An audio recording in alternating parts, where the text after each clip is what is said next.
Hey y'all, in this lesson, we're going to be finding probability when you see the word or in there. So if you're using my notes, you'll see that this is also combined with complement, but I'm actually going to split up the notes into two different videos, and this one is just or. So let's hop right in. Probability relates to sets pretty directly. So we're going to talk about sets, just review sets for just a second. I've made a couple of videos on that already, so this should be a review. If we were to union two sets, write in your own words what that would mean. If you're thinking about a Venn diagram or just two or more sets, what does union mean? Union is the collection of all elements in two or more sets. So if we were to just look at a quick example of that before we get into the lesson, if we have a deck of cards and we let set A be aces and set B be kings, then if we were to union the two sets A and B, then we would have aces or kings. So we would just collect all of the aces and the kings and put them into one set. So how many cards exist in set A? A are aces, and there are 4 aces. And then B are kings, and there are 4 kings. Now, if I focus on just the union, aces or kings, that's a total of 8 cards. So let's use that. Let's go to this next page down here. We're going to come back up to this table later in the next video, but let's go down here and use that notion of union to figure out probability with or. So suppose we have a 6-sided fair die and we let A be even numbers and B be multiples of 5. So if we have our universal set, 1, 2, 3, 4, 5, 6, A represents even numbers and B represents multiples of 5. There's only one in this case. Then A union B would be 2, 4, 5, 6. Now, if I just look at the probability of A, given the universal set, if I just look at the probability of A, that represents 3 of the 6 outcomes, I'm going to leave it not reduced. The probability of B represents 1 of the 6 outcomes. Now, if I find the probability of, A union B, that represents 4 of the 6 outcomes. So just take a minute and explore these fractions for a second. Keep it in your mind and let's keep going. So we know that when we have A union B, what's happening is we're reading A or B, set A or set B. And when we had a Venn diagram, we just end up unioning, collecting all those elements. So if I were to find the probability of A union B, then I'm finding the probability of, in this case, even numbers or a multiple of 5. In probability for mutually exclusive events like the one above, that means that they have nothing in common, no overlap, no intersection. We can use the union of two sets to find or. And what we do is we collect all the elements, which means that we total or find the sum of all the elements in the two different sets. So or translates to union, translates to collection, translates to sum. So if you're finding the probability using or, you can find the probability of each event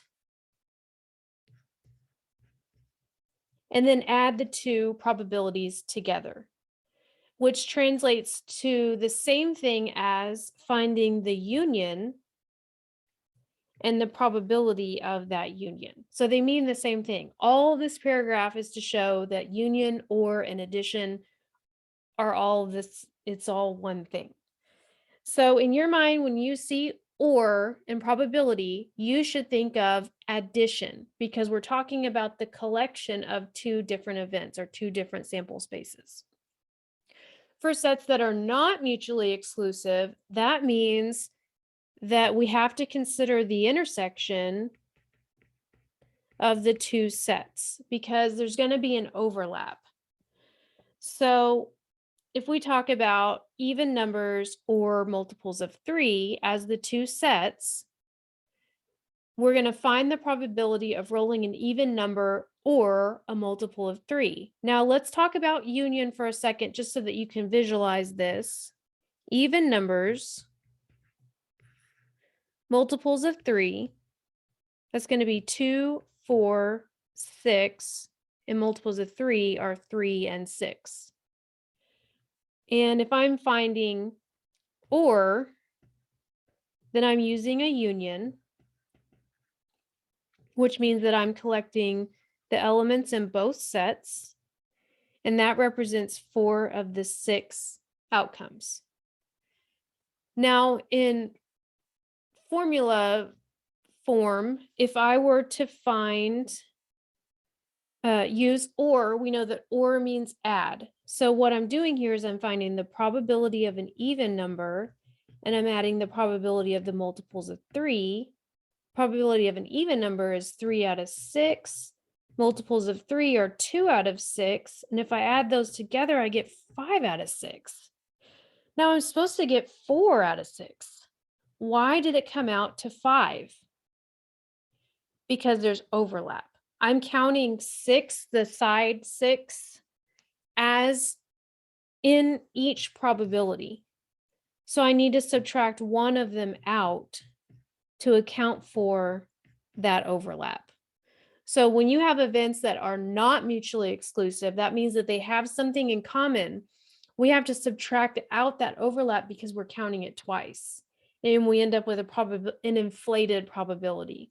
So hopefully this union here can help you see we have the overlap, which in the Venn diagrams is only counted once, and that's why we got the correct probability here, which reduces to 2/3, sorry. But when we used our formula of or, which was adding, our probability was overinflated because of the overlap. That 6 is represented here and it's represented here, so we have to take that out. So before you even consider doing probability with or, you need to determine if they're mutually exclusive or not, because that's going to decide whether you're going to be subtracting something out or not. If a single card is drawn from a standard deck of cards, find the probability that it will be a spade or a red card. So we know we're going to be adding because of the or. We know we're going to be adding. But now we need to decide, are we going to have to subtract anything out at the end or not? So let's think about spades. All spades are black. And then all red cards are red.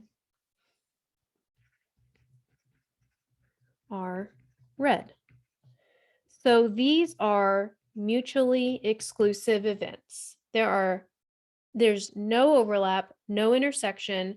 So we could find the probability of each and just add them together. No subtracting. So spades, there's 13. Reds, there's 26. Add those together and you're done. No subtracting. So in general, for events that are not mutually exclusive, for things to be mutually exclusive, it means that there's no overlap.